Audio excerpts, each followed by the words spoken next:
Hello friends, कैसे हैं आप सब। मैं सरिता मिश्रा आपके अपने ओन शिव शक्ति क्लासेस पर स्वागत करती हूं और उम्मीद करती हूं कि मेरे भाभी शिक्षक भाई बहन सभी खुश होंगे, प्रसन्न होंगे और अपनी अपनी तैयारियों को बेहतरीन तरीके से अंजाम देने में जुटे हुए होंगे। तो हम यहाँ पर मॉक टेस्ट सॉल्व कर रहे हैं और हम 2 दिन से कल एमपी टेट का हमने क्वेश्चन पेपर डिस्कस किया प्रीवियस ईयर का, और आज हम यहाँ पर यूपी टेट के क्वेश्चन पेपर को डिस्कस करने वाले हैं जो कि कौन से सन के हैं, 2017 के हैं। तो मैं डेली क्वेश्चन पेपर, क्योंकि हमने कंटेंट पे देखा है कि जो भी एमपी टेट का हो, चाहे वो रीट का हो, चाहे यूपी टेट हो या सी टेट, सारे क्वेश्चन आप देख लीजिएगा जो हमने कल एमपी टेट में सॉल्व किए थे वही क्वेश्चन रिपीट हो रहे हैं किसमें, यूपी टेट में। तो आप देख लीजिए कि आप तैयारी अगर एक टेट की कर रहे हैं तो आप ये मत सोचिए कि सिर्फ हमें एमपी टेट का पेपर ही बस हमको सॉल्व करना है।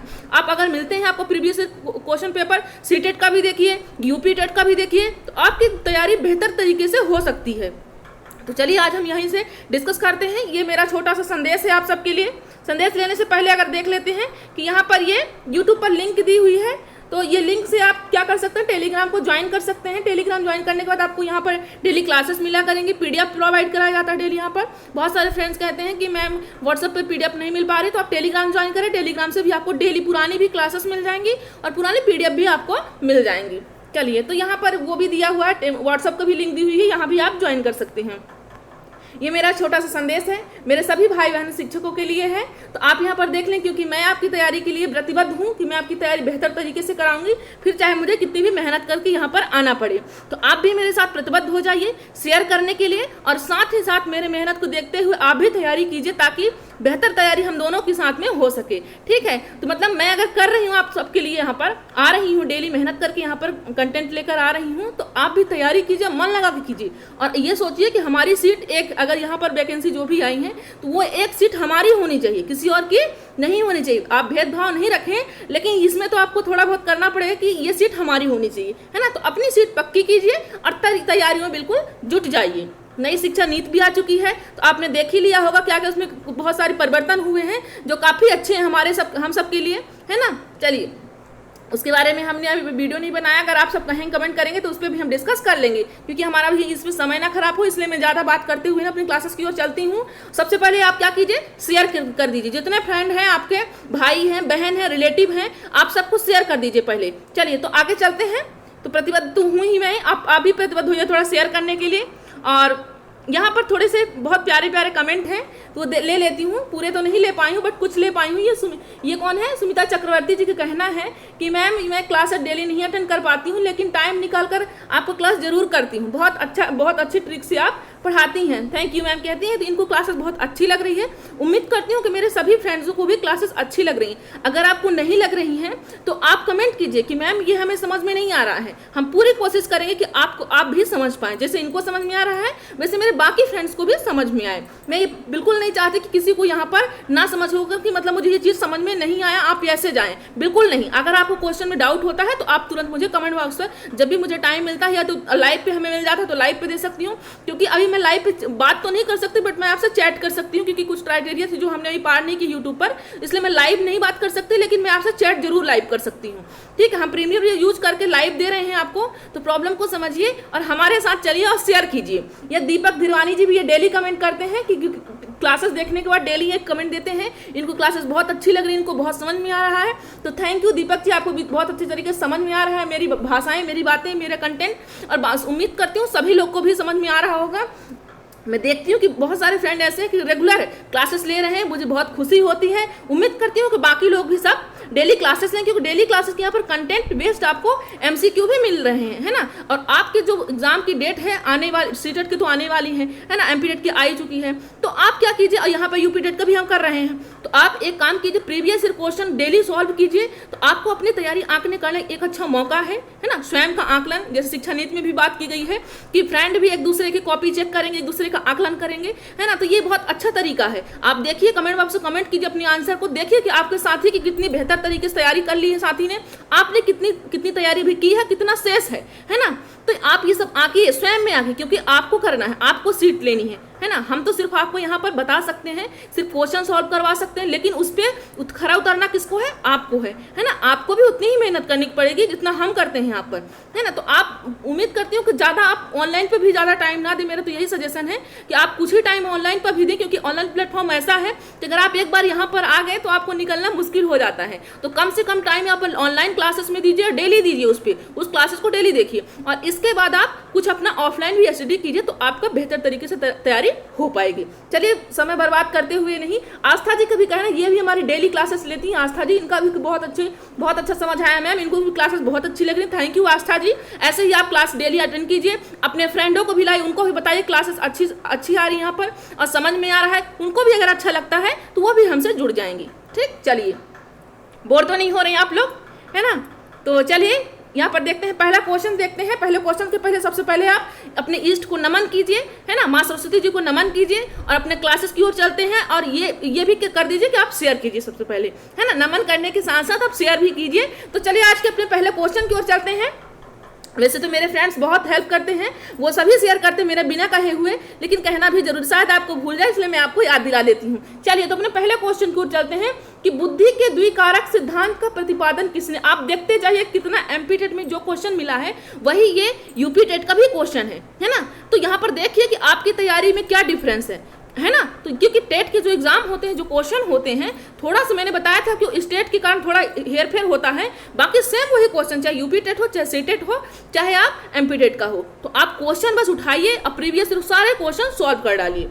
तो चलिए क्वेश्चन की ओर चलते हैं कि बुद्धि के द्विकारक सिद्धांत का प्रतिपादन किसने किया है। बुद्धि अपने अपने इंपॉर्टेंट चैप्टर है, तो उसमें द्विकारक सिद्धांत दिया है, तो कौन दिया है। पहला ऑप्शन हमारा थॉर्नडाइक जी है, या स्पीयरमैन जी हैं, या बर्नन जी हैं, या स्टर्न जी हैं। आंसर कीजिए सभी लोग, सभी फ्रेंड आंसर करें और शेयर भी करें। तो चलिए, तो हमारा राइट आंसर हो जाएगा यहाँ पर, जैसे कि हमने पढ़ भी रखा है, देख रहे हैं कि जहाँ जितने भी एमसीक्यूआर, जितना भी यहाँ पे क्वेश्चन बन रहा है, कल भी हमने देखा था, एमपी टेट में भी देखा था, आज भी आप देख लीजिएगा यूपी टेट में कि जो क्वेश्चन आए हैं इसमें इस ईयर में, तो हमने क्या सॉल्व कर रखा है पहले से ही, है ना। कंटेंट अगर पूरा भले वीडियोस नहीं देखे होंगे तो शुरू से देख लीजिए, प्लेलिस्ट में सारी क्लासेस डली हुई हैं, तो आप सारी क्लासेस को देखिए और एंजॉय कीजिए और बताइए जहाँ पर आपको क्लासेस पढ़ने में, समझने में, आज समझने में आपको प्रॉब्लम आ रही है, आप कमेंट कीजिए। जितना मेरे पास टाइम है मैं सारा टाइम आप सबको दूंगी, है ना। चलिए, तो यहाँ पर राइट आंसर हो जाएगा ऑप्शन नंबर बी, स्पीयरमैन जी ने। इन्होंने द्विकारक सिद्धांत दिया है बुद्धि को, दो प्रकार की बुद्धि इन्होंने बताई है, एक जी एक एस।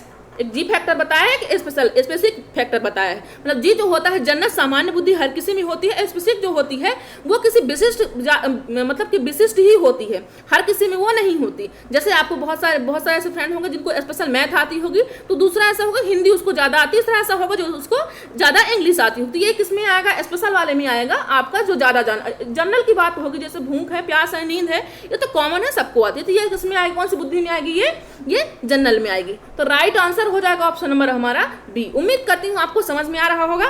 चलिए, आशा तो मैं यही करती हूँ कि आपको समझ नहीं आ रहा, तब भी आप हमें बताइए कमेंट करके कि मैम समझ में नहीं आ रहा है, और भी अच्छे तरीके से मैं यहाँ पर कोशिश करूँगी, कोशिश ही कर सकती हूँ, आप भी कोशिश कीजिए समझने की।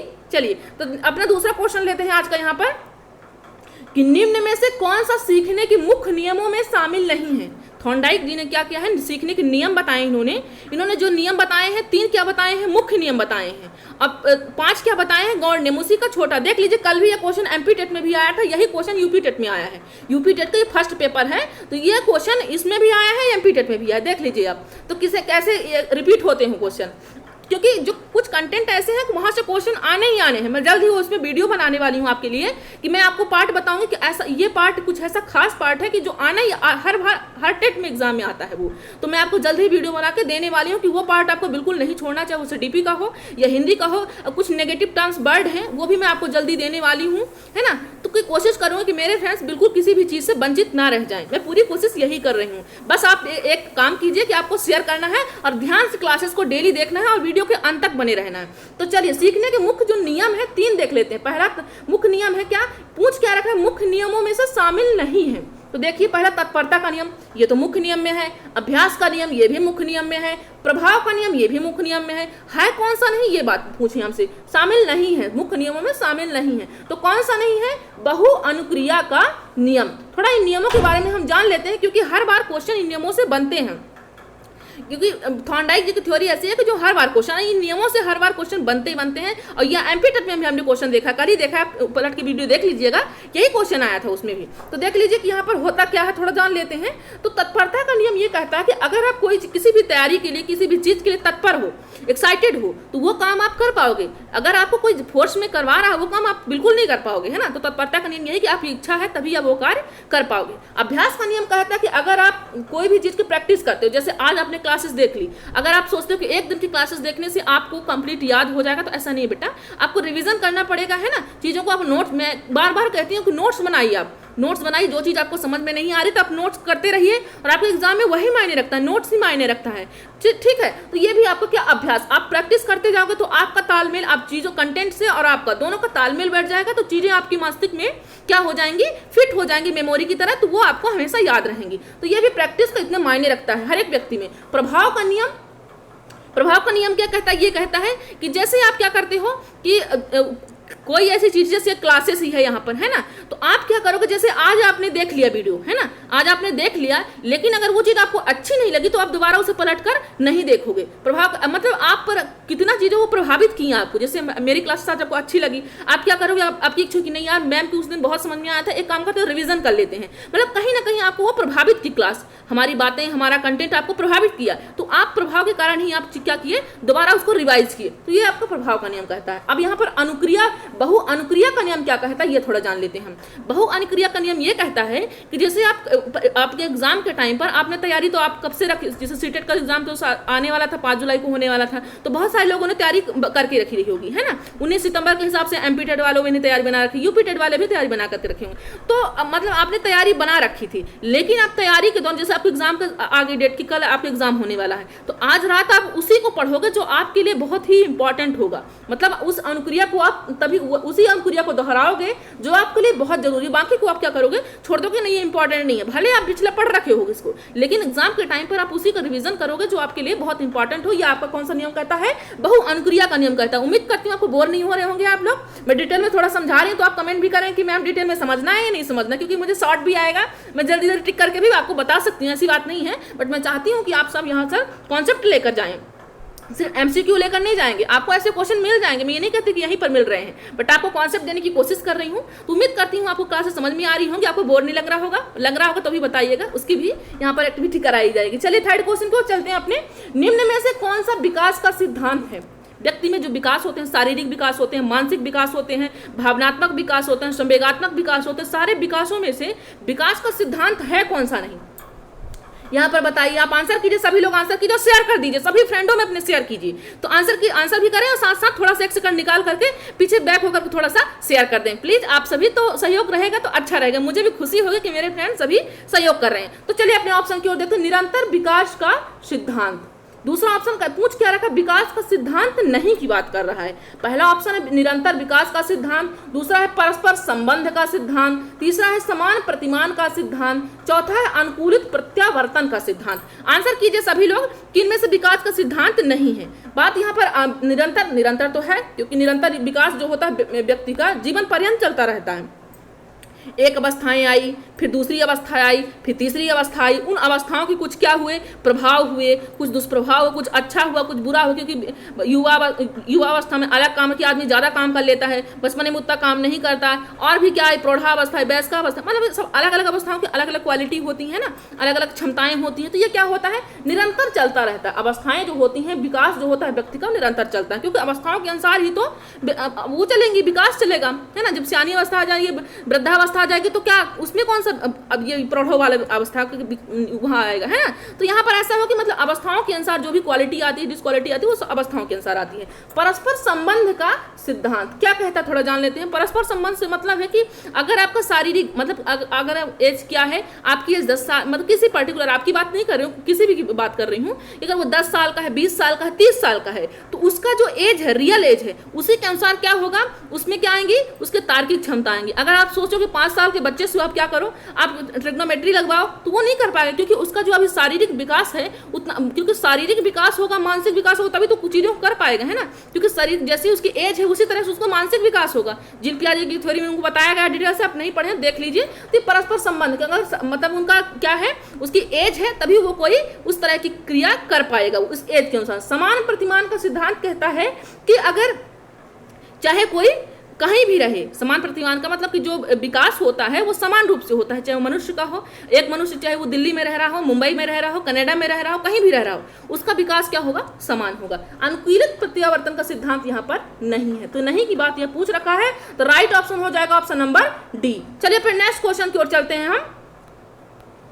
निम्न में से कौन सा शारीरिक विकास का प्रमुख नियम है? शारीरिक विकास का प्रमुख नियम है मानसिक विकास से भिन्नता का नियम, अनियमित विकास का नियम। अनियमित का हम तो निरंतरता देखें अभी, ये तो आपको यहीं पर रॉन्ग हो गया है ना। मानसिक विकास से भिन्नता का नियम, मानसिक विकास से भिन्नता का, मानसिक विकास है दूसरे से क्या है, कनेक्ट है, भिन्नता तो नहीं है इनमें कि मानसिक अलग हो शारीरिक अलग हो, ये भी आपको क्या हो जाता है, रॉन्ग हो जाता है। कल्पना और संवेगात्मक विकास से संबंध का नियम, इनका कल्पना और संवेग विकास का ऐसा नियम नहीं है, बट ये कल्पना और संवेग एक अवस्था वो है, मानसिक संवेग हैं, तो अवस्था मतलब अवस्थाओं के अनुसार जो आती हैं, लेकिन यहाँ पर ऐसा कुछ नियम नहीं है विकास में, नियम शारीरिक विकास के प्रमुख नियम नहीं है ये, है ना।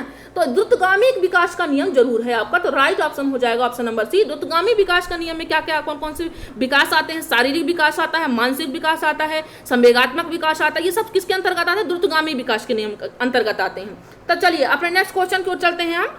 आंसर सभी लोग करें और शेयर भी करें।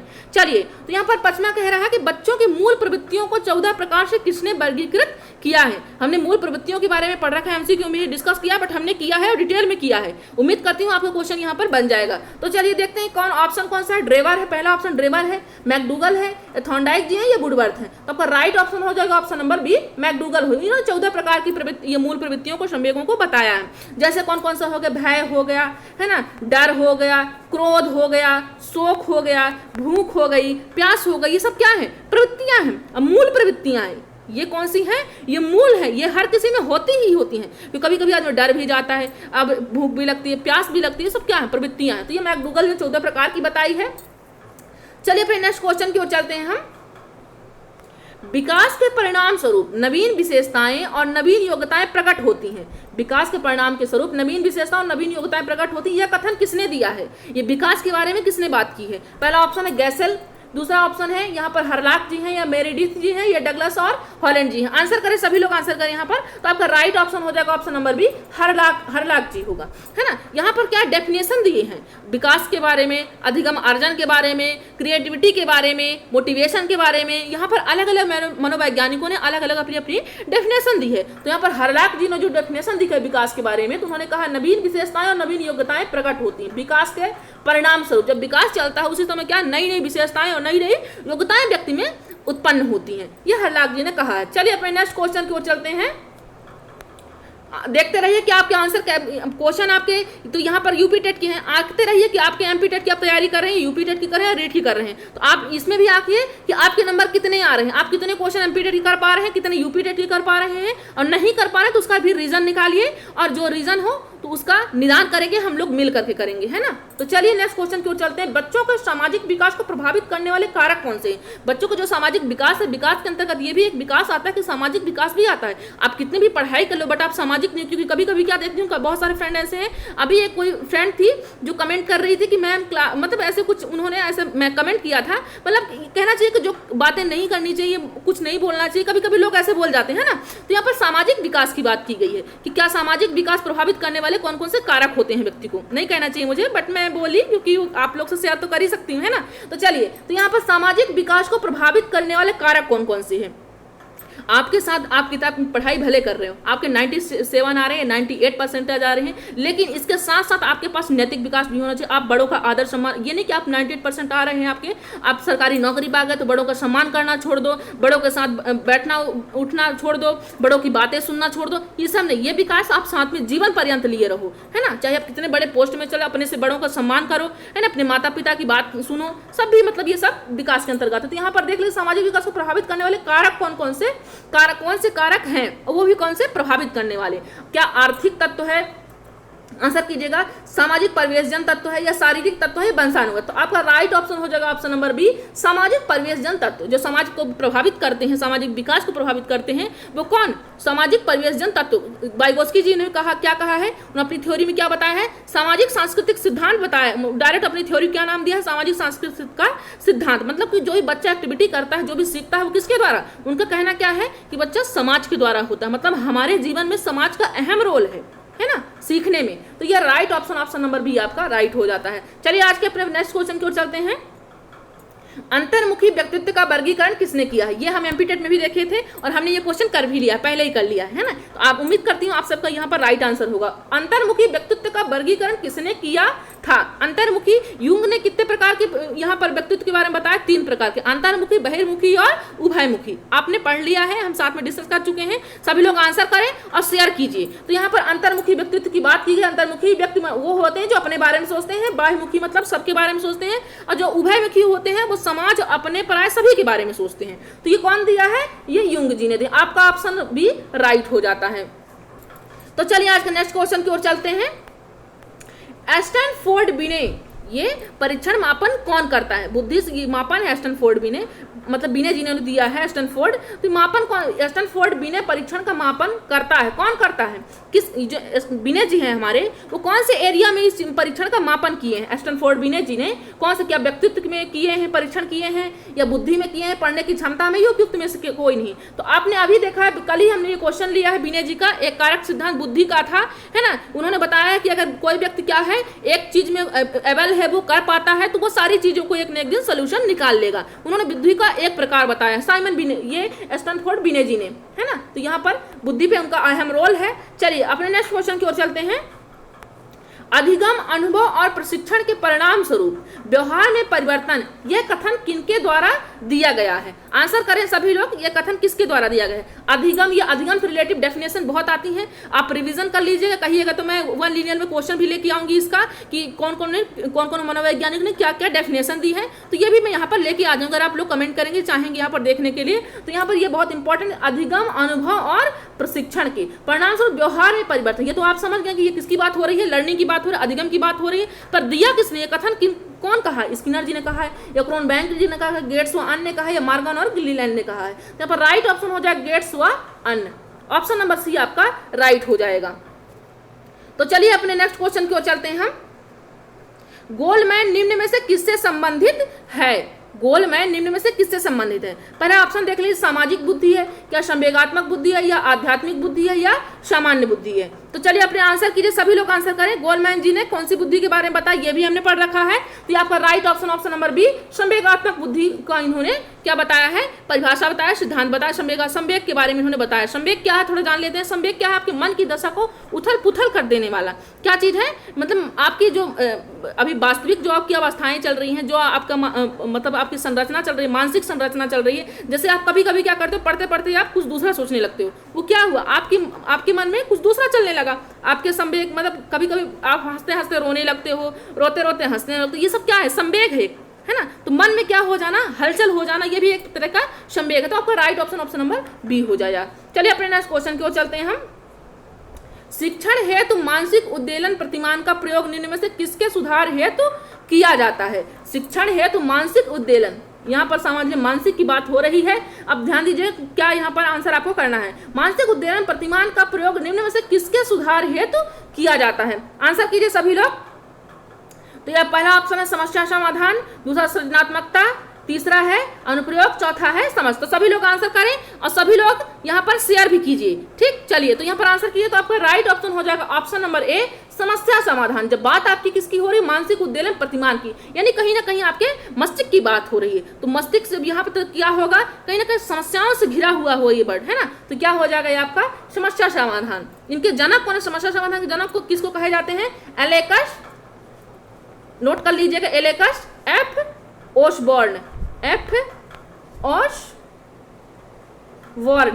जी इनके वर्न जी जनक कहे जाते हैं, है ना। एलेकस एफ ओसबॉर्न जी इनके जनक है, नोट कर लीजिएगा समस्या समाधान की। ठीक है, तो चलिए अपने नेक्स्ट क्वेश्चन की ओर चलते हैं। बुद्धि के तरल प्रतिमान क्रिस्टलीय प्रतिमान के प्रतिपादक कौन हैं? बुद्धि के जो सिद्धांत हैं तरल प्रतिमान क्रिस्टली ये बुद्धि का प्रकार है। तरल प्रतिमान क्रिस्टली प्रतिमान के प्रतिपादक कौन है? आंसर कीजिए सभी लोग। बुद्धि का जो तरल सिद्धांत है वो किसने दिया है? तरल प्रकार कौन बताया है? तो यहाँ पर थॉर्नडाइक जी हैं, या कैटल जी हैं, या बर्नन जी हैं, या स्किनर जी हैं। और आंसर कीजिए सभी लोग। तरल प्रतिमान कौन दिया है? कौन प्रकार बुद्धि में से बताया है? यहाँ पर तरल ये बुद्धि का प्रकार है, तरल प्रतिमान है ना। तो बताया, आंसर कीजिए। तो यहाँ पर राइट ऑप्शन हो जाएगा ऑप्शन नंबर बी, कैटल हो जाएगा। क्या हो जाएगा? कैटल जी ने बुद्धि को कितने प्रकार में बताई है? बुद्धि को 2 प्रकारों में बताई है। एक तरल बुद्धि बताई है, दूसरी ठोस बुद्धि बताई है। पहली तरल और दूसरी ठोस बुद्धि बताई है। उनका कहना है कि जो तरल बुद्धि होती है वो हर एक व्यक्ति में, जैसे स्पीयरमैन जी ने बताया 2 प्रकार की, जनरल और स्पेसिफिक, उसी प्रकार से इन्होंने बताया कि एक व्यक्ति में क्या होती है? तरल बुद्धि होती है, जो कि क्या होती है? जन्मजात होती है ना, वो हर किसी में पाई जाती है। और ठोस बुद्धि वही बुद्धि पाई जाएगी कि वो जो अनुभव अर्जन करेगा, वो चारों तरफ से क्या, अब समाज से अर्जन करेगा, या अब समस्याओं से जो उसको निष्कर्ष मिलेगा, जो वो अर्जन करेगा स्पेशल अपने अपने क्वालिटी द्वारा, अपने मस्तिष्क के द्वारा, वो कौन करेगा? वो ठोस बुद्धि के तहत करेगा। कैटल जी ने ये बताया है। चलिए अपने नेक्स्ट क्वेश्चन की ओर चलेंगे। उम्मीद करती हूँ आपको समझ में आ रहा होगा, है ना, बोर तो नहीं हो रहे हैं आप सब। चलिए, तो कोहलर निम्न में से किससे संबंधित है? कोहलर जी निम्न में से किससे संबंधित? आंसर कीजिए सभी लोग। पहला, अप्रेरणा का सिद्धांत, या विकास का सिद्धांत, या अधिगम का सिद्धांत, या व्यक्तित्व का सिद्धांत? आंसर करें सभी लोग। तो यहाँ पर राइट ऑप्शन हो जाएगा आपका अधिगम का सिद्धांत। जैसा कि हमने देखा है, थॉर्नडाइक जी हैं, है ना, स्किनर जी हैं, कोहलर जी हैं, ये सब किससे रिलेट किए हैं? इन्होंने अधिगम का सिद्धांत दिया है। किसका? मतलब अधिगम, इन्होंने जितना भी थ्योरी इनकी है वो किससे रिलेटिव है? अधिगम से है ना। तो चलिए, सीखने से कहीं ना कहीं इन्होंने बात की है। कोहलर जी ने चिंपांजी पर ये क्या किए थे? प्रयोग किए थे। इन्होंने बताया किस तरह एक्टिविटी करते हैं, मनुष्य किस तरह एक्टिविटी करता है, जंतु भी किस तरह करते हैं, और पशु भी किस तरह से एक्टिविटी करते हैं। मतलब सबकी एक एक्टिविटी होती है और हर व्यक्ति सीखता है। हर व्यक्ति में क्या होता है? कैपेसिटी होती है सीखने की, चाहे वो मनुष्य हो चाहे वो जानवर हो। अगर आप किसी को अपने पास रखे हो, है ना, बहुत सारे लोग क्या करते हैं, अपने पास डॉगी रखते हैं अपने घर में, तो वो भी क्या करते हैं? धीरे धीरे वो मनुष्य की तरह वो एक्टिविटी करने लगते हैं। मतलब कि अगर जैसे आप कहो कि बैठ जाओ तो बैठने लगेगा। जैसे मनुष्य, कभी कभी तो रेयर आदमी भी नहीं सुनते बात, लेकिन वो धीरे धीरे अपने घर के माहौल में अगर आप रख रहे हो, उसको प्यार से रख रहे हो, तो वो भी आपके माहौल में धीरे धीरे ढलने लगेगा। तो सीखता, अधिगम का मतलब सीखना है, तो सीखते हर व्यक्ति में है। ऑप्शन नंबर सी आपका राइट हो जाएगा। तो चलिए आज के नेक्स्ट क्वेश्चन की ओर चलते हैं। क्रिया प्रसूत अनुबंधन सिद्धांत का प्रतिपादन किया है। कौन किया है? पहले देख लीजिए, हल जी ने किया है, या स्किनर जी ने किया है, या थॉर्नडाइक जी ने किया है, या इनमें से कोई नहीं। आंसर करें सभी लोग, सभी फ्रेंड आंसर करें और यहाँ पर शेयर भी करें। तो यहाँ पर राइट ऑप्शन हो जाएगा ऑप्शन नंबर बी, स्किनर जी हो जाएंगे। क्या हो जाएंगे? स्किनर जी। क्रिया प्रसूत अनुबंध, इनकी थ्योरी क्या कहा जाता है? डायरेक्ट क्वेश्चन बनता है ना, ध्यान रखिएगा आप लोग। स्किनर जी की थ्योरी क्या कहा जाता है? क्रिया प्रसूत अनुबंधन सिद्धांत कहा जाता है। अनुबंधन से क्या तात्पर्य हमें डिस्कस कर चुके हैं। यही क्वेश्चन शायद एमपीटेट में भी कराया गया था, क्योंकि वहां भी पूछा गया था। तो क्योंकि ये तो आया हुआ है क्वेश्चन, तो मैं तो डायरेक्ट पेपर लेकर आई हूँ। तो अनुबंधन की बात की गई है। अनुबंधन से तात्पर्य होता है कि जैसे कोई व्यक्ति आपको कोई सिखाना चाहता है, अगर वो अब सफल हो गया है ना, तो मतलब कि जैसे मैं आपको यहाँ पर कोशिश कर रही हूँ कि आप जो मैं चीजें बता रही हूँ तो पूरा आप समझ पाओ, है ना, तो मेरी प्रयास क्या हो जाएगा? सफल हो जाएगी। कोई अनुबंधन होता है, मुझे रिस्पॉन्स मिल जाएगा, है ना, कि मैंने जो सिखाया वो मेरे विद्यार्थी वो सभी लोग सीख गए हैं, मेरे फ्रेंड सभी लोग सीख गए। चलिए, तो यहाँ पर स्किनर जी ने अपनी बात कही है। चलिए अपने क्वेश्चन की ओर चलते हैं। सीखने में प्रयास व भूल के सिद्धांत का प्रतिपादन किसने किया है? पहला ऑप्शन है कोहलर जी ने किया है, या पावलोव जी ने किया है, या स्किनर जी ने किया है, या थॉर्नडाइक जी ने किया है। किसने किया है? सभी लोग आंसर करें। तो सीखने में प्रयास व त्रुटि, आपने सुना होगा भूल व प्रयास व भूल का सिद्धांत, ये कौन दिया है? ये थॉर्नडाइक जी की थ्योरी में कही गई है बात। क्या कही गई है? इनकी थ्योरी क्या कहा जाता है? एसआर थ्योरी भी कहा जाता है। इनकी थ्योरी क्या कहा जाता है? थॉर्नडाइक की थ्योरी का एसआर का मतलब एस्टिमुलस और आर का मतलब रिस्पॉन्स। मतलब आप किसी भी चीज को तभी एक्टिविटी करोगे जब वो चीज आपके लिए प्रभावित कर रही होगी, है ना। यहाँ पर उद्दीपक अनुक्रिया का सिद्धांत भी इन्होंने बताया है। तो प्रयास व भूल का क्या मतलब थोड़ा जान लेते हैं। जैसे आपने क्या किया, कोई भी चीज पर आप प्रयास कर रहे हैं, कोई चीज, प्रयास व त्रुटि का सिद्धांत भी इन्होंने बताया। मतलब अगर आप कोई चीज प्रयास करोगे, अगर आप सफल नहीं तो त्रुटि तो होगी, हर व्यक्ति में त्रुटि होती है, क्योंकि परिपक्व तो कोई भी व्यक्ति नहीं हो सकता, है ना, फिर वो तो इंसान ही नहीं कहलाएगा अगर उससे त्रुटि नहीं होगी, भूल नहीं होगी। मतलब अगर आप प्रयास, पर यह भी नहीं कि आप इसके डर से, भूल के डर से, त्रुटि के डर से आप प्रयास ही ना करो। मतलब हर व्यक्ति क्या करता है? प्रयास करता है, थोड़ी त्रुटि होती है लेकिन उसको सक्सेस मिल जाता है। तो यहाँ पर बात इन्होंने थॉर्नडाइक जी ने की है। ऑप्शन नंबर डी आपका राइट हो जाता है। चलिए अपने नेक्स्ट क्वेश्चन की ओर चलते हैं। बुद्धि लब्धि निकालने का सूत्र है, यहाँ पर बुद्धि लब्धि निकालने का सूत्र क्या है, IQ यहाँ पर चेक करने के लिए फॉर्मूला होता है बुद्धि में, अपने आप में चैप्टर में है ये। तो यहाँ पर देख लीजिए फॉर्मूला क्या होता है। अगर आप किसी व्यक्ति की IQ निकालना है, उस IQ क्या है, तो वहाँ पर आपको फॉर्मूला कौन सा लगाना पड़ेगा। देख लीजिए, मानसिक आय इंटू वास्तविक आय, या मानसिक आय अपॉन वास्तविक आय इंटू 100, या वास्तविक आय इंटू वास्तविक आय अपॉन मानसिक आय, या वास्तविक आय प्लस मानसिक आय। कौन सा यहाँ पर आंसर होगा। आंसर कीजिए सभी लोग, सभी फ्रेंड आंसर करना, शेयर कीजिए, झूम के शेयर कीजिए सभी लोग। चलिए, तो यहाँ पर राइट ऑप्शन हो जाएगा, ऑप्शन नंबर बी आपका राइट हो जाएगा। मानसिक आय अपॉन वास्तविक I into 100, MA upon CA into 100, है ना। क्या होगा, MA अपॉन CA इंटू 100 आपका यहाँ पर फॉर्मूला हो जाएगा। चलिए नेक्स्ट क्वेश्चन की ओर चलते हैं अपने हम। सीखने की वह अवधि, सीखने की वह अवधि जब सीखने की प्रक्रिया में कोई उन्नति नहीं करती है तो वो क्या कहलाती है। आंसर करें सभी लोग। पहला ऑप्शन देख लीजिए, सीखने का वक्र है। कौन सा ऑप्शन है, पहला सीखने का वक्र है, स्मृति है, सीखने का पठार है, या अवधान है। सभी लोग आंसर करें। चलिए, तो देख लीजिए क्या होगा यहाँ पर right option, option number C आपका राइट हो जाएगा। सीखने का पठार, थोड़ा सीखने का वक्र, क्योंकि यहाँ से क्वेश्चन हर बार बनते हैं। सीखने के वक्र से कभी बन जाए क्वेश्चन, या सीखने के पठार से क्वेश्चन बन जाए, पर बनते हर बार जरूर है ना। यहाँ से क्वेश्चन हर बार बनते हैं। तो सीखने का वक्र जो होता है यहाँ पर एक जैसे ये रेखी टाइप का, यो यहाँ पर अपन क्या करते हैं, डिफाइन करते हैं ऐसे, जैसे ये रेखी प्रकार का है ना। तो यहाँ पर जो वक्र होता है, सीखने का वक्र होता है, इन्हीं से इंडिकेट कराता है व्यक्ति, है ना। तो यहाँ पर बताया गया कि जो सीखने का वक्र होता है वो कितने प्रकार का होता है, वो 4 प्रकार का होता है। पहला होता है धनात्मक होता है, ऋणात्मक होता है, और सरल रेखी होता है। चौथा एस रेखी होता है। धनात्मक में क्या हो, जो सीखने का वक्र होता है 4 प्रकार से, धनात्मक में क्या होता है जान लीजिए। आपके क्वेश्चन यहाँ से बनने ही बनने हैं हर बार। ये टॉपिक आप बिल्कुल नहीं भूलिएगा, चाहे आप किसी बुक से पढ़ें या वीडियोस देख के पढ़ें, जहां से भी पढ़ें, लेकिन उसको आप यह क्लासेस से यहीं से ध्यान से देखिए तो आपको भूलेगा नहीं। तो यहाँ से क्वेश्चन बनने ही बनने हैं, है ना। तो सीखने का वक्र से धनात्मक में क्या होता है कि आप अगर कोई चीज़ों को, जैसे आपने क्या किया, यहाँ पर मैं आपको ग्राफ के हिसाब से बता देती हूँ कि जैसे आप यहाँ से तैयारी करना स्टार्ट किए, 0 से आपने तैयारी स्टार्ट किया, है ना।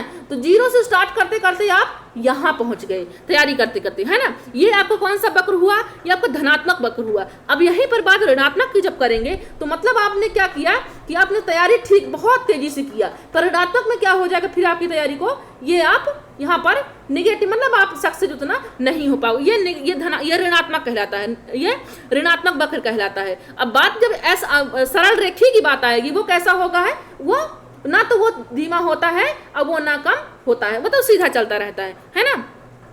और वो मतलब उसमें परिवर्तन नहीं होता है। तो चलिए यहाँ पर सीखने के वक्र के बारे में हमने देखा।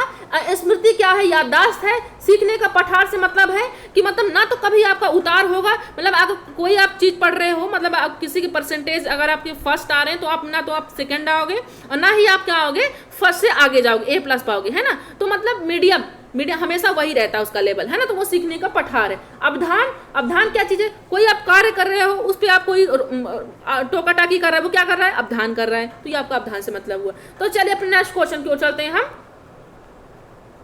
विद्रोह की भावना की प्रवृत्ति निम्न में से किस अवस्था से संबंधित है। विद्रोह की अवस्था, यहाँ पर अवस्थाओं के बारे में बताया गया है कि यहाँ पर हर अवस्थाओं की अलग अलग क्वालिटी होती हैं, बताया गया है इसमें।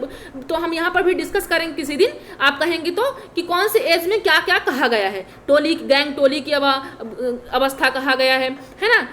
प्री नेटल कहा गया, कौन सी एज में क्या क्या क्वालिटी होती है वो सब भी हम पढ़ लेंगे। वैसे हमने पढ़ रखा है CDP में, पहले ही हमने कॉन्सेप्ट क्लास में कर लिया है, अवस्थाओं में ये डिस्कस हमने कर लिया है। अगर आपने क्लासेस नहीं देखी है तो पिछली क्लासेस आप देख लीजिए, प्लेलिस्ट में सारी क्लासेस डली हुई हैं। तो बात विद्रोह की भावना की बात होती है। ये भावना कब जागृत होती है, विद्रोह की भावना कब जागृत होती है, क्या बाल्यावस्था में होती है, या मध्य किशोरावस्था में, या सरस्वावस्था में, या पूर्व किशोरावस्था में।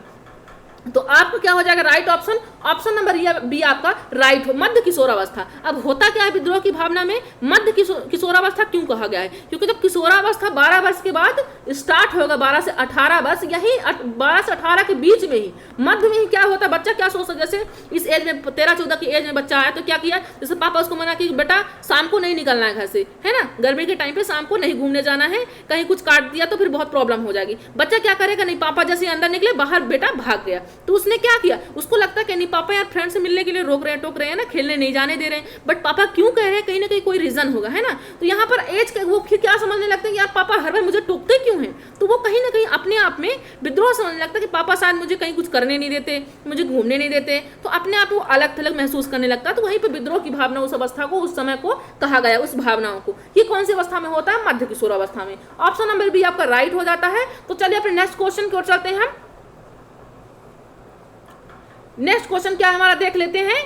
ग्रंथि के आधार पर व्यक्तित्व के कितने प्रकार, कितने प्रभावों की, यहाँ ग्रंथि के आधार पर व्यक्तित्व के विभिन्न प्रकारों की चर्चा किसने की है। व्यक्तित्व के बारे में, व्यक्तित्व है ना, और रुचि है और मोटिवेशन है, ये सब चर्चाएं यहाँ पर बहुत इंपॉर्टेंट थ्योरी है। व्यक्तित्व अपने आप में तो व्यक्तित्व है, इंटेलिजेंसी है, तो यहाँ पर बहुत इंपॉर्टेंट ये थ्योरी होने वाली है। और हम कहें वैसे तो हम क्वेश्चन के हिसाब से डेली डिस्कस कर लेते हैं, आपको जरूरत ही नहीं पड़ती थ्योरी पढ़ने की, बट मैं कोशिश करूंगी आपको थ्योरी भी मिल जाए थ्योरी के हिसाब से, इसलिए मैं ज़्यादा थोड़ा टाइम देती हूँ क्वेश्चन में। भले आप लोग को बोर लगता हो, लेकिन वो लगेगा तो आप कमेंट कीजिएगा। लेकिन मैं चाहती हूँ कि अगर मैं जो डिस्कस कर रही हूँ एक क्वेश्चन में ही आपको चार ऑप्शन में चार आपको आंसर यहाँ पर मिल जाए, चार क्वेश्चन के हिसाब से मिल जाए, है ना। तो चार यहाँ पर आंसर हम डेली पाते हैं, चार, और एक आपको मेन क्वेश्चन का मिल गया, है ना। तो चलिए देखते हैं यहाँ पर ग्रंथि के आधार पर व्यक्तित्व के जो विभिन्न प्रकार बताए हैं, तो किसने चर्चा की है व्यक्तित्व के बारे में, और वो भी किसके आधार पर, ग्रंथि के आधार पर। पहला कैनन या युंग या क्रैशमर,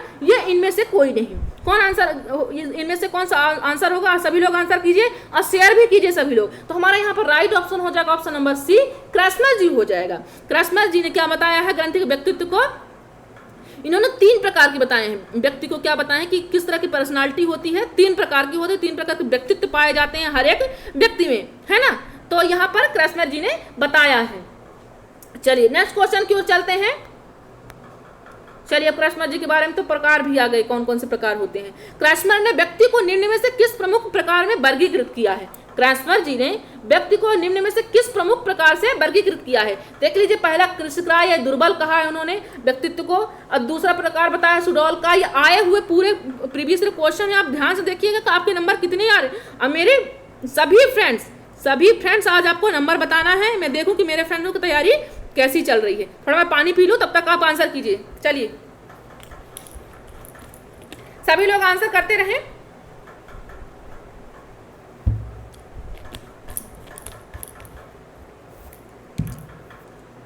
हमारा पहला ऑप्शन है यहाँ पर कृषिकाय दुर्बल। पहला ऑप्शन क्या है, कृषिकाय दुर्बल, दूसरा सुडौलकाय, तीसरा गोलकाय, चौथा कौन सा है, इनमें से सभी। तो देख लीजिए क्या आंसर होगा हमारा यहाँ पर।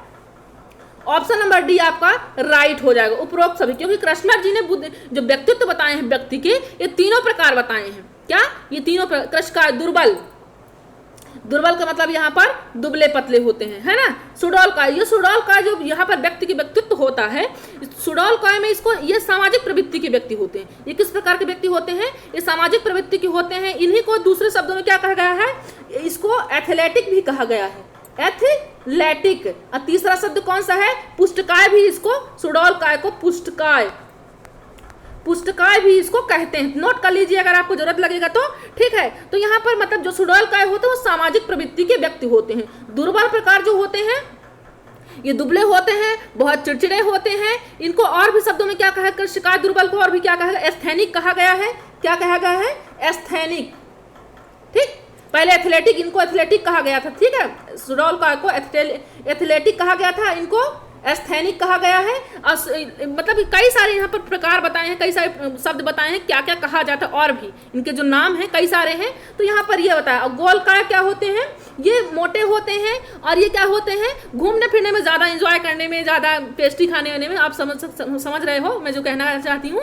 तो यहाँ पर ये ज़्यादा इंजॉय करने में रहते हैं। तो यहाँ पर उपरोक्त सभी इन्होंने प्रकार बताया है। चलिए बुरा मन मानिएगा, यहाँ पर हंसने के लिए कह रही हूँ। चलिए, चिंतनशील सोच की चर्चा किसने की है, चिंतनशील सोच की चर्चा किसने की है। ऑप्शन पहला हमारा क्या है, रॉस है। दूसरा आंसर क्या है, ऑप्शन हमारा वुडवर्थ दूसरा है। तीसरा जॉन डीवी है। तीसरा रायबर्न है। सभी लोग आंसर करें।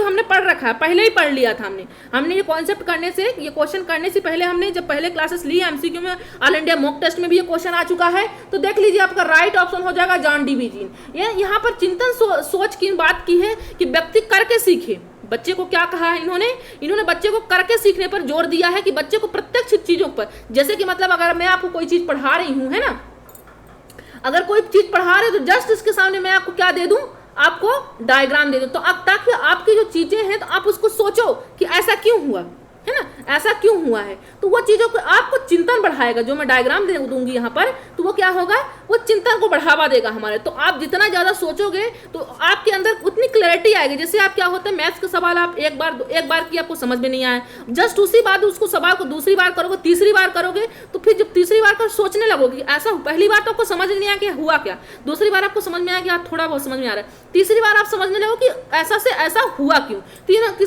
किन्होंने बात की है, जॉन डीवी जी ने बात की है। इन्होंने पाठ्यक्रम के बारे में भी बताया, त्रिकोणीय इन्होंने पाठ्यक्रम बताया कि क्या क्या जरूरी है शिक्षा में। पहला शिक्षार्थी, दूसरा इन्होंने बताया शिक्षक, तीसरा पाठ्यक्रम। ये इंपॉर्टेंट शैक्षिक में इन्होंने बताया कि शिक्षा जगत में ये 3 बहुत महत्वपूर्ण होते हैं। जब कभी थ्योरी आएगी, बात आएगी त्रिमुखी शिक्षा को, इन्होंने क्या बताया, त्रिमुखी बताया है। चलिए तो नेक्स्ट क्वेश्चन की ओर चलते हैं अपने। मूल प्रवृत्ति की एक विशेषता है जो पाई जाती है। मूल प्रवृत्ति, संवेग जो होते हैं व्यक्ति में, जो मूल प्रवृत्ति होती है, जैसे कभी आप किसी व्यक्ति को कितना भी कुछ समझा करके कहीं भेज दो, लेकिन जो उसकी पर्सनल, जो उसकी जन्मजात कुछ आदतें होती हैं व्यक्ति की, वो कहीं ना कहीं सो जरूर कर देगा। आप चाहे कितना भी कहे कि घर से भेजोगे कि नहीं बेटा ऐसा मत करना, बट वो क्या करेगा कि वो कहीं ना कहीं एक्टिविटी थोड़ा बहुत जरूर कर देगा जो आपको पसंद नहीं आएगा। जो आप घर से भले मना, बच्चे को आप क्या करते हो, घर से आप मना करके जो बेटा ऐसा मत बोलना, वहाँ पर बेटा क्या करते हैं, वहाँ पर वो मोल ही देंगे क्योंकि उनकी आदत है ना। तो मूल प्रवृत्ति व्यक्ति कभी नहीं छोड़ता अपनी। तो एक प्रमुख विशेषता है जो पाई जाती है, किसी में से पाई जाती है, देखिए क्या मनुष्य वश में पाई जाती है, या केवल बिल्ली और चूहों में पाई जाती है, या केवल कलाकारों में पाई जाती है, सभी प्राणियों में तथा जन्मजात व प्राकृतिक होती है। क्या होती है, आंसर कीजिए और शेयर कीजिए। तो चलिए तो यहाँ पर आप अपना राइट आंसर देख लेते हैं, क्या होगा। तो राइट आंसर होगा ऑप्शन नंबर बी, कि सभी प्राणियों में होती है। जो मूल प्रवृत्ति होती है वो ना तो हम में, ना आप में, आप दूर हो चाहे पास हो, ये नहीं कि हम MP के हैं, यूपी के हैं, CG के हैं, तो ये अलग अलग प्रवृत्ति, ऐसा कुछ नहीं। सभी में समान रूप से प्रवृत्ति पाई जाती है। और कुछ प्रवृत्ति क्या होती है, जन्मजात प्रवृत्ति होती है, तो ये मूल प्रवृत्ति वही होती है जो जन्मजात होती है। चलिए ऑप्शन नंबर बी आपका राइट हो जाता है। चलिए नेक्स्ट क्वेश्चन की ओर चलते हैं अपने हम। चलिए यहाँ पर संविधान पढ़ लेते हैं थोड़ा सा क्वेश्चन।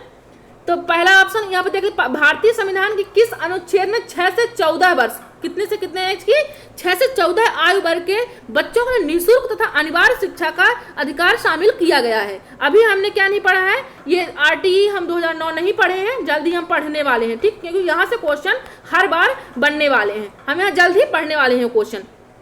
ये टॉपिक हमने नहीं पढ़ा है, तो यहाँ पर शिक्षा का अधिकार से बहुत सारे इसमें कॉन्सेप्ट दिए गए हैं, तो हम जल्दी ही पढ़ने वाले हैं उसको। चलिए तो देखते हैं यहाँ पर क्या बात की गई कि 6 से 14 वर्ष की जो आयु के बच्चे हैं उनके लिए निःशुल्क और अनिवार्य शिक्षा का अधिकार जो शामिल किया गया है, तो संविधान के किस अनुच्छेद में ये बताया गया है कि बच्चे को निःशुल्क और अनिवार्य शिक्षा देना है। चलिए तो यहाँ पर ऑप्शन देख लीजिए, अनुच्छेद 26 है, या 15 है, 45 है, या 21 का है। आंसर कीजिए सभी लोग, सभी फ्रेंड्स आंसर करें। तो यहाँ पर राइट ऑप्शन हो जाएगा ऑप्शन नंबर डी। और अनुच्छेद 21 का में इन्होंने 6 से 14 वर्ष बच्चों के लिए निःशुल्क अनिवार्य व शिक्षा की बात की गई है। चलिए अपने नेक्स्ट क्वेश्चन की ओर चलते हैं। क्लासेस बहुत बड़ी तो नहीं लग रही है आप लोग को, बोर तो नहीं हो रहे आप लोग ना। चलिए नेक्स्ट सेशन में आप जरूर कमेंट कीजिए कि मैम क्लासेस का टाइमिंग क्या है। कुछ फ्रेंड्स तो कमेंट करते हैं कि मैम क्लासेस की टाइमिंग और बढ़ा दी जाए, कुछ तो अभी रिएक्ट नहीं किए, बट आप जल्दी बताइए कि आपको किस टाइप की क्लास चाहिए, छोटी क्लासेस चाहिए या लेंदी। मेरे हिसाब से अभी आप एग्जाम होने वाले हैं, तो आप सभी को ज़्यादा क्वेश्चन करने की यहाँ पर जरूरत है। चलिए तो यहाँ पर देख लेते हैं, क्योंकि आप पूछना जरूरी है, क्योंकि शिक्षा कैसी है, बाल केंद्रित है ना, अपने हिसाब से नहीं पढ़ा सकती हूँ, आपकी जो इच्छा होगी तभी पढ़ाऊंगी। चलिए जबरदस्ती पढ़ाना भी नहीं चाहिए हमें, क्योंकि हम नियम भी हम देख चुकी कैसा तत्परता करनी, आप तत्पर होंगे पढ़ने के लिए तभी मैं आपको पढ़ा सकती हूँ, वरना आप इसके तक वीडियो निकल लेंगे। मैं तो देखने नहीं जाऊँगी कौन फ्रेंड्स मेरे निकल गए, क्योंकि उन्हें पसंद ही नहीं आएगा, है ना। तो चलिए देख लेते हैं यहाँ पर, इसकी आपको वीडियो नहीं करना है, आपको अंत तक बने रहना है, क्योंकि चीज़ें बहुत इंटरेस्टिंग है। चलिए, एल्बर्ट बंडूरा निम्न में से किससे संबंधित हैं? तो आप यहाँ पर ऑप्शन दिया, व्यवहारवादी है एल्बर्ट बंडूरा, या सामाजिक अधिगम सिद्धांत से है, या संज्ञानात्मक विकास सिद्धांत से है, मनोलैंगिक विकास से है। आंसर कीजिए सभी लोग, आंसर कीजिए। देखिए आपके नंबर क्या, क्योंकि थ्योरी बंडूरा जी की थ्योरी बहुत इंपॉर्टेंट थ्योरी है, देख लीजिए। चलिए तो मैं आपको यहाँ पर जो कॉन्सेप्ट बताने वाली हूँ आपको समझ में आ जाएगा, आप कहीं भी रहेंगे ये क्वेश्चन कर पाएंगे। इनके एल्बर्ट बंडूरा जी की जो थ्योरी को क्या कहा जाता है, सामाजिक अधिगम का सिद्धांत कहा जाता है। सामाजिक अधिगम का सिद्धांत, है ना। अब कंफ्यूज मत होगा क्योंकि वाइगोत्स्की जी की थ्योरी क्या कहा गया है, सामाजिक सांस्कृतिक सिद्धांत, और इनकी थ्योरी क्या कहा गया है अल्बर्ट बंडूरा जी के, सामाजिक अधिगम का सिद्धांत। तो ध्यान रखिएगा, थोड़ा कंफ्यूज मत होइएगा, है ना चीज़ों, क्योंकि उनकी थ्योरी में सोशियो कल्चर है, इनको सोशियो लर्निंग है इनमें, है ना। तो देख लीजिए कि बात क्या कि अल्बर्ट बंडूरा जी ने क्या बात की सामाजिक अधिगम में, थोड़ा सा मैं चर्चा कर लेती हूँ 2 सेकंड। तो बात ये इन्होंने कि एक बच्चा था, इन्होंने क्या किया कि बच्चे को क्या एक मूवी दिखाई। उस मूवी में क्या था कि बहुत सारे खिलौने थे और एक रूम था जिसमें बंद था, बहुत सारे उसमें खिलौने पड़े हुए थे और एक बच्चा क्या था बंद था उसमें। उसने क्या किया कि एक बेबो गुड्डे नाम की एक गुड़िया थी वहाँ पर रूम में, क्या थे बेबो गुड्डे नाम की यहाँ पर गुड़िया थी। तो वो बच्चा अकेला था रूम पे, तो क्या किया वो अटैक खूब आक्रमण कर रहा था उस पर, बच्चे को अकेले देख करके। अब जब क्या हुआ कि वो पर इन्होंने क्या किया, बंडूरा जी ने क्या किया था, यहाँ पर बच्चे को इन्होंने बहुत सारे ग्रुपिंग में बच्चे को रखे थे वो, और लाए थे ये मूवी दिखाने के लिए कि ये इस तरह की मूवी में रिएक्ट चल रहा है। अब यहाँ पर बात जो हुई कि वो बच्चा अकेले ही अकेले क्या कर रहा था, आक्रमण व्यवहार कर रहा था उसके साथ, गुड्डों के साथ। तो ये बच्चे को ग्रुपिंग में बच्चे को लेकर के मूवी दिखा रहा था। फिर बच्चों से क्या किया, बात की इन्होंने कि 3 टाइप की बात की कि एक तो बोला कि ये जो पहला था कि बच्चा जो आक्रामक व्यवहार कर रहा है मूवी में, तो इसको क्या मिलना चाहिए, पुरस्कार मिलना चाहिए। तो अब बहुत सारे फ्रेंड्स ऐसे ग्रुपिंग में बनाए थे बंडूरा जी ने कि देखते हैं कि बच्चे रिएक्ट कैसे करते हैं, किस तरह से सोचते हैं, किस तरह से समझते हैं, है ना। तो यहाँ पर बात उन्होंने की, तो ग्रुपिंग में उन्होंने बच्चों को अलग अलग तरीके से समझाया। तो उन्होंने देखा कि बच्चे क्या करते हैं, नकल, मतलब कि जो एक सामने वाला व्यक्ति करता है, मतलब यहाँ पर जो प्रोत्साहन मिल रहा था उसको, बच्चे क्या किए कि मारने पर जो आक्रामक व्यवहार कर रहा था उसके हिसाब से कुछ जो उनके साथी थे बंडूरा जी के, उन्होंने क्या किया कि नहीं इसको पुरस्कार मिलना चाहिए, ये ठीक कर रहा था, ये अकेले था रूम पे तो ठीक कर रहा था। तो कुछ बच्चे जो ग्रुपिंग में उन्होंने चर्चा की बच्चों से कि क्या करना चाहिए इसके साथ, तो सारे बच्चे रिएक्ट नकल करके नहीं ठीक किया, वो पिटाई कर रहा तो उसको दंड मिलना चाहिए, मतलब एक दूसरे का कॉपी करते हैं बच्चे। क्या करते हैं, जैसा देखेंगे वैसा ही अनुकरण करेंगे वो। चलिए, तो ज़्यादा डिटेल में नहीं, क्योंकि डिटेल में थ्योरी पढ़नी होगी तो आप हमें कमेंट कीजिएगा, क्योंकि एक क्वेश्चन में ज़्यादा टाइम ले लेंगे तो कोई यहाँ पर भी बहुत सारे फ्रेंड ऐसे हुए इस चीज को निकल भी जाएंगे, है ना। तो मैं नहीं चाहती कि बिल्कुल क्वेश्चन में ऐसा हो। चलिए नेक्स्ट क्वेश्चन की ओर चलते हैं। टीटीई का उद्देश्य निम्न में से किसका मापन है। अगर आपकी थ्योरी पढ़नी है बंडूरा जी की तो कमेंट कीजिएगा, हम फिर नेक्स्ट सेशन पे ले लेंगे। चलिए, टीटीई का उद्देश्य निम्न में से किसका मापन है। वैसे मैं सोचती हूँ कि आपको दिन में 2 बार आपको क्लासेस दे पाऊँ, मैं कोशिश कर रही हूँ। आप कमेंट कीजिए कि आपको चाहिए दिन में दो क्लासेस, क्योंकि मैं अभी तो मैनेज नहीं कर पा रही हूँ, बट जल्दी कोशिश करती हूँ कि आपको 2 क्लासेस, क्योंकि ये टाइपिंग करने वाले अभी कोरोना के कारण नहीं आ पा रहे हैं, बट मैं चाहती हूँ कि आपको 2 क्लासेस दिन में मिला करें। चलिए, क्योंकि आपकी तैयारी और भी बेहतर हो पाए। टीईटी का वैसे आप तैयारी भी कर रहे हो तो आपको जानना जरूरी है ये चीज का उद्देश्य निम्न से किसका मापन है। जो आप जिस टेस्ट की आप तैयारी कर रहे हो, इसका उद्देश्य निम्न से किसका मापन है। किस चीज के ये जो आपसे टेस्ट ले रहे हैं गवर्नमेंट, तो किस चीज के लिए ले रहे हैं। क्या बौद्धिक क्षमता के लिए ले रहे हैं, या अवृत्ति के लिए ले रहे हैं, अभिक्षमता के लिए, या अभिमूल्य के लिए। आंसर कीजिए, सभी लोग आंसर करें। तो हमारे यहाँ पर राइट ऑप्शन हो जाएगा ऑप्शन नंबर सी, अभी क्षमता के लिए, कि आपकी कैपेसिटी क्या है, आप क्या क्या कर सकते हो, है ना, किस किस एरिया में क्या क्या डिसीजन ले सकते हो। ये आपका उद्देश्य देखने के लिए आपका राइट ऑप्शन में सी हो जाएगा। अभिक्षमता आपकी कैपेसिटी देखने के लिए कि किस क्राइटेरिया में आप क्या क्या सोचते हो, क्या क्या समझते हो। चलिए नेक्स्ट सेशन की ओर चलते हैं, नेक्स्ट क्वेश्चन की ओर चलते हैं अपने हम। शारीरिक विकास को प्रभावित करने वाला कारक कौन सा है। जो हमारे शारीरिक विकास होते हैं शरीर के, उनमें जो प्रभावित करते हैं विकास को, वो कौन कौन से कारक होते हैं। मतलब अगर वो अच्छे के लिए क्या प्रभाव भी करते हैं, कुछ ऐसे कारक होते हैं जो दुष्प्रभाव भी देते हैं। तो इनमें से जो कारक दिए हुए हैं, तो क्या हमारे शारीरिक विकास को प्रभावित करते हैं या दुष्प्रभावित करते हैं। चलिए देख लीजिए। पहले क्वेश्चन ये ऑप्शन दिया है वंशानुक्रम है, पहला ऑप्शन क्या है, वंशानुक्रम है। दूसरा वातावरण, तीसरा खेल तथा व्यायाम है, चौथा क्या है, उपरोक्त सभी है। तो आंसर कीजिए सभी लोग, क्या होगा इसका राइट ऑप्शन। इसका राइट ऑप्शन हो जाएगा, आंसर कीजिए सभी लोग करें। चलिए, तो यहाँ पर राइट ऑप्शन नंबर डी, वंशानुक्रम भी होता है, क्योंकि आपके शारीरिक हो चाहे मानसिक हो चाहे सामाजिक हो, आपका वंशानुक्रम से मतलब आपका घर परिवार भी मायने रखता है, वातावरण से मतलब आपका समाज भी मायने रखता है, समाज में भी आपको बहुत कुछ सीखने को मिलता है ना। खेल तथा व्यायाम में अभी खेलने भी जाते हो तो वहाँ पर चीटिंग नहीं करना है, गलत होगा, तो वहाँ भी आपको कुछ ना कुछ खेल और व्यायाम से भी मिलता है, प्लेग्राउंड से भी आपको बहुत कुछ सीखने को मिलता है कि गलत नहीं करना चाहिए, चीटिंग नहीं करनी चाहिए, ये सब गलत है, तो वहाँ से भी आपको कुछ ना कुछ सीखने को मिलता है। तो ऐसे प्लेटफॉर्म है कि आपको सब कुछ यहाँ पर पॉजिटिव भी मिलता है। तो ऑप्शन नंबर डी आपका राइट हो जाएगा। तो चलिए अपने नेक्स्ट क्वेश्चन की ओर चलते हैं हम। निम्न में से कौन सा बुद्धि का सिद्धांत नहीं है। जो बुद्धि का सिद्धांत है कुछ, तो बताइए कि निम्न में से कौन सा नहीं है। चलिए बताइए, पहला है एक तत्व का सिद्धांत, दूसरा है प्रत्यागमन का सिद्धांत, या द्वितत्व का सिद्धांत, या बहुतत्व का सिद्धांत। आंसर करें सभी लोग और शेयर भी करते जाइए। चलिए तो देख लेते हैं हमारा राइट ऑप्शन क्या होगा। यहाँ पर हमारा राइट ऑप्शन हो जाएगा ऑप्शन नंबर, आंसर कीजिए, सीक्रेट है नहीं बताने वाली, चलिए कीजिए। तो हमारे पास राइट ऑप्शन हो जाएगा ऑप्शन नंबर बी, प्रत्यागमन का सिद्धांत। यहाँ पर प्रत्यागमन का सिद्धांत ये राइट ऑप्शन हो जाए, क्योंकि बुद्धि का सिद्धांत ये नहीं है। ये कैसा सिद्धांत है, ये विकास के बारे में बताया गया है। हर एक व्यक्ति के जो मानव शरीर में विकास होते हैं, शारीरिक विकास होते हैं, मानसिक जो विकास, उनके बारे में, शारीरिक विकास के बारे में प्रत्यागमन का सिद्धांत बताता है।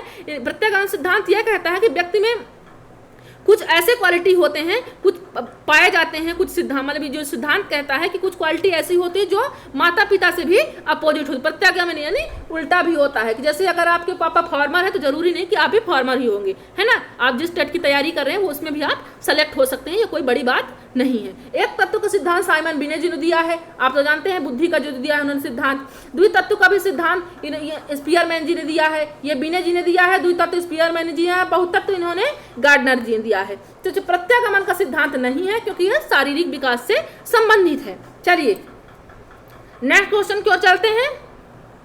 चलिए तो क्वेश्चन बस इतने ही थे।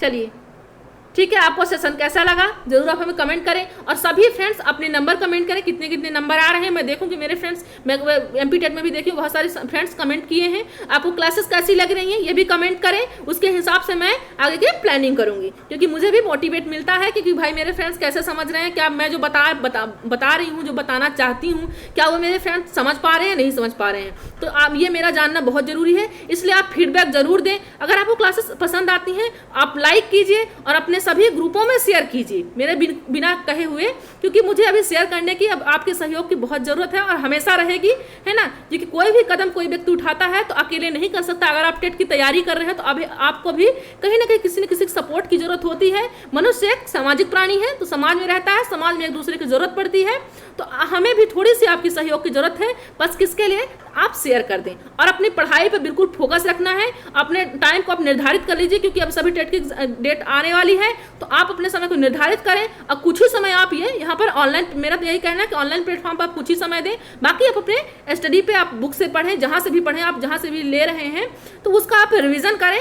ठीक, चलिए अपनी प्लानिंग बना लीजिए, अपना टाइम मैनेज कीजिए कि आपको कितने घंटे पढ़ाई करने हैं, कितने घंटे आपको किसमें कहाँ देना है, क्योंकि जीवन में आपका यही निर्धारित करेगा, आप जो बनने वाले हो, अपने आपके सपने ही सब कुछ निर्धारित करेगा। और आप उन सपनों के लिए कितना वर्क कर रहे हो ये भी बहुत मायने रखता है, कितना ईमानदारी से काम कर रहे हो यह भी बहुत मायने रखता है। तो ईमानदारी से काम कीजिए और अपनी सीट को पक्की कीजिए। चलिए, जय हिंद, जय भारत।